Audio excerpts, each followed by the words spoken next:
everybody, Even Steven here. Today I have 5 crafts and accessories that I've been using for board games recently with my group and my games. I'm going to show you how great they are. Let's get to it. The first accessory that I've been using a lot is bit bowls. These are from Board Game Geek. What's nice about these is they store components for games when you're playing them on the table. So they're nice because they fold flat and they're made of this like silicone material, so you can like toss them into your bag when you're packing games to a friend's house, and they fold and can really be stored easily flat like this.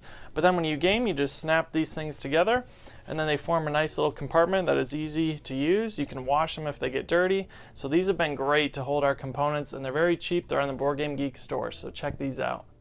The next thing we're going to look at is bit boxes. These are great little plastic containers that you can store game pieces in, and I keep them in the box itself. So for example, with Pulsar 2849, we have all the players' components here, and they're stored very nicely with the lid that's sealed very tight. And they're great because they stack within the box themselves very easily, and it makes teardown and setup a lot easier for these complex games, which makes them get to the table more often. So we've used these a lot. Again, they're purchasable online and we really like these. The next thing I've been using a lot is these board game bands. They are also purchased online in a variety of places, and they're very cheap. And what they do is they hold the game box very sturdy together when you're traveling. This is especially nice when you get a big game like Caverna with a lot of pieces inside, and it really keeps everything together, especially when you're traveling in your car, maybe on a plane even, wherever you're going, and make sure that everything stays in there nice and it's very secure. So I definitely recommend these. I've been using these a lot with a variety of different games. The next thing we're going to look at is an actual scoreboard. So this is made with a Cricut machine that cut out vinyl shapes that you use with the online computer program that comes with the device.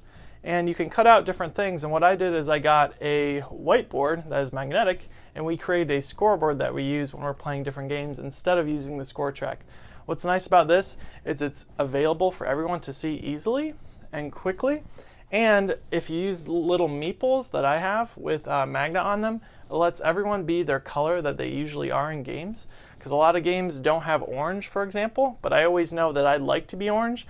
So I know a lot of times during the game, it's easy to move someone else's score piece by accident, and then you have to remember what score you were on, or to remember what color you are, because if you're not in a different game where you're not your typical color that you usually are, it's difficult to remember on the score track sometimes. So what's nice about this is everyone can see it very easily, everyone can be their own color, and if your game group is color specific, this really helps out a lot. So this is a fun craft that maybe you can try out and use with your game group. And the last craft accessory that I've been using to enhance my game room is these little dioramas that I've been making. So this one is 7 Wonders specifically. And what I did is I found a used copy of 7 Wonders really cheap at a thrift store.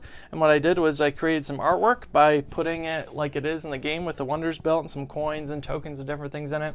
And it makes a really cool game piece to have just putting it in a frame and putting it somewhere in your game room. It's really cool, especially if you do these with one of your favorite games. It creates a real interesting piece for people to look at and a talking point, so I thought these were cool and I thought I would highlight those as well. Okay everyone, those were 5 accessories and crafts that I've been using a lot recently with my game group. Share me in the comments below. Are there any other crafts or accessories that you've been using recently that you think are great? Let me know and we'll see you next time. Thanks for watching.